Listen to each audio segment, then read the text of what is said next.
தீராத நோய் மற்றும் மனநோயை தீர்க்கும் யோக நரசிம்மர் கோயில். நரசிம்மரிடத்தில் நாளை என்பது இல்லை என்ற அடிப்படையில் நரசிம்மரிடம் பக்தர்கள் வேண்டுதல்கள் அனைத்தும் நிறைவேற்றப்படும் என்பது ஐதீகம். யோக நரசிம்மர் கோயில் இத்திருத்தலம் வேலூர் மாவட்டத்தில் அமைந்துள்ளது. 108 திவ்ய தேசங்களில் ஒன்று. இத்திருத்தலம் 65வது திவ்ய தேசமாகும்.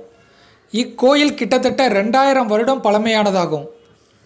சோழர்கள் காலத்தில் கட்டப்பட்ட கோயிலாகும். இக்கோயிலுக்கு செல்ல 1305 படிக்கட்டுகள் கடந்து செல்ல வேண்டும். இங்கு உள்ள நரசிம்மர் 11 மாதங்கள் யோக நிலையில் காட்சியளிக்கிறார். கார்த்திகை மாதம் மற்றும் கண் திறந்த நிலையில் பக்தர்களுக்கு காட்சி தருகிறார். அதனால் இந்த மாதம் மக்கள் கூட்டம் அதிகமாக காணப்படும். தீராத நோய், மனநலம் பாதிக்கப்பட்டவர்கள், புத்தி மாறி போனவர்கள், பில்லி சூனியம் போன்ற பிரச்சனைகளால் அவதிப்படுபவர்கள் இங்கு ஒருமுறை வந்து தரிசனம் செய்தால் நல்ல பலன் கிடைக்கும். மேலும் 24 நிமிடங்கள் இக்கோயிலில் தங்கினால் மனக்கவலைகள், மனப்பிரச்சனைகள் தீரும். புதிய வீடு கட்ட மற்றும் நிலம் வாங்க இக்கோயிலுக்கு செல்லும் மலைப்பகுதிகளில் கற்களை எடுத்து கோபுரம் போல் கட்டி வேண்டிக் கொண்டால் விரைவில் நிறைவேறும் என்பது ஐதீகம்.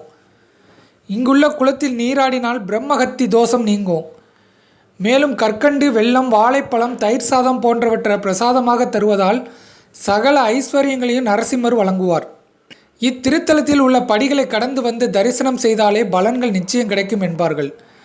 இங்கு ஒரு நாளிகை வழிபட்டால் 48 நாட்கள் விரதம் இருந்து வழிபட்டதற்கு சமமாகும். சனிக்கிழமைகளில் இத்திருத்தலத்துக்கு செல்வது சிறப்பாகும். ஒரு முறை வந்து சோழிங்கபுரம் யோக நரசிம்மரை தரிசித்து மனச்சங்கடங்கள் தீர்த்து மன அமைதி பெற்று செல்லுங்கள். நன்றி, வணக்கம்.